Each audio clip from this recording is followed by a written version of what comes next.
अध्याय 18। उत्पत्ति अध्याय 18। इब्राहिम ममरे के बांजों के बीच कड़ी धूप के समय तंबू के द्वार पर बैठा हुआ था। तब यहोवा ने उसे दर्शन दिया और उसने आंख उठाकर दृष्टि की तो क्या देखा कि 3 पुरुष उसके सामने खड़े हैं।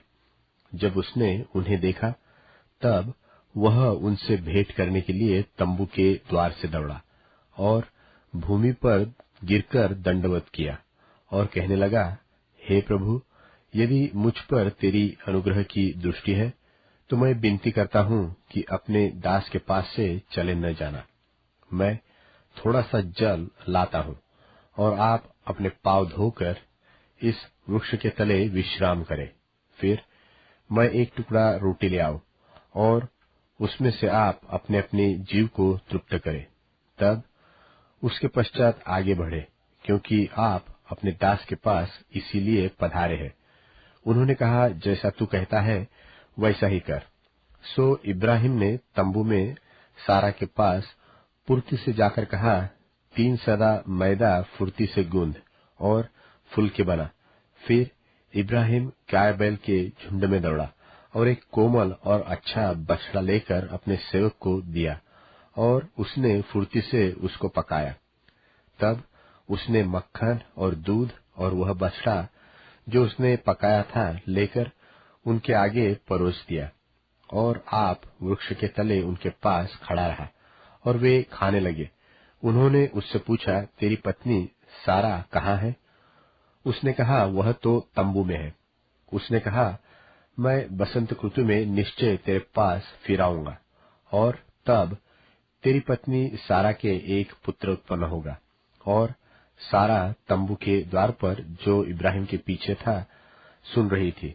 इब्राहिम और सारा दोनों बहुत बूढ़े थे और सारा का स्त्री धर्म बंद हो गया था।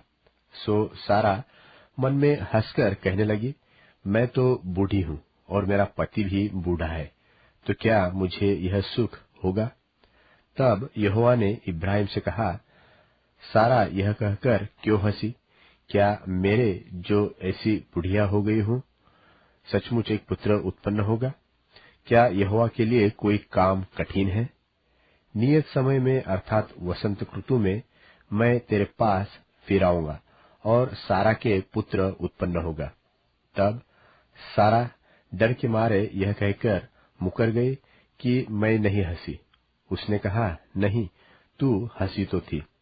फिर वे पुरुष वहां से चलकर सदोम की ओर ताकने लगे और इब्राहिम उन्हें विदा करने के लिए उनके संग संग चला। तब यहोवा ने कहा, यह जो मैं करता हूँ वो क्या इब्राहिम से छिपा रखूं? इब्राहिम से तो निश्चय एक बड़ी और सामर्थी जाति उपजेंगी और पृथ्वी की सारी जातियां उसके द्वारा आशीष पाएंगी, क्योंकि मैं जानता हूँ कि वह अपने पुत्रों और परिवार को जो उसके पीछे रह जाएंगे आज्ञा देगा कि वे यहोवा के मार्ग में अटल बने रहे और धर्म और न्याय करते रहे, इसलिए कि जो कुछ यहोवा ने इब्राहिम के विषय में कहा है उसे पूरा करे।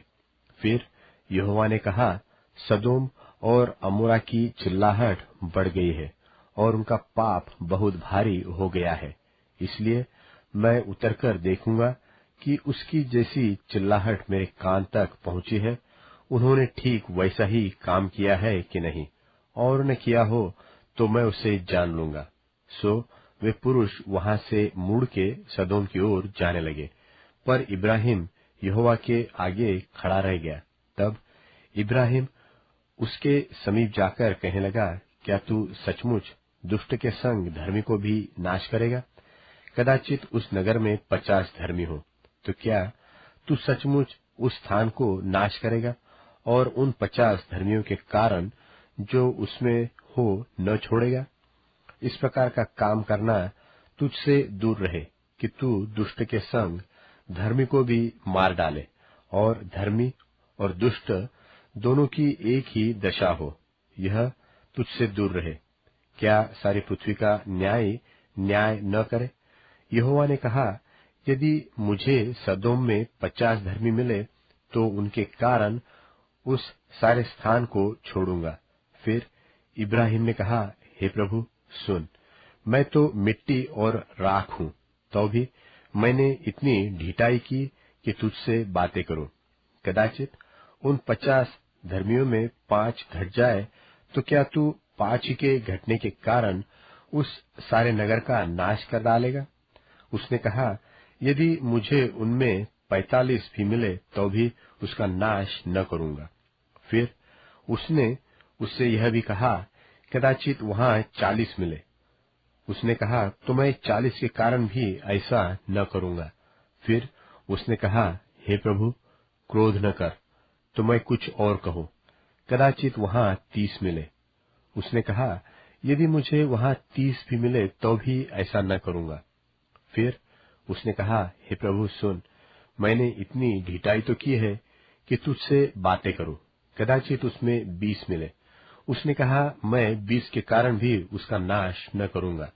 फिर उसने कहा, हे प्रभु क्रोध न कर, मैं एक ही बार और कहूंगा, कदाचित उसमें 10 मिले। उसने कहा, तो मैं 10 के कारण भी उसका नाश न करूंगा। जब यहोवा इब्राहिम से बातें कर चुका, तब चला गया और इब्राहिम अपने घर को लौट गया।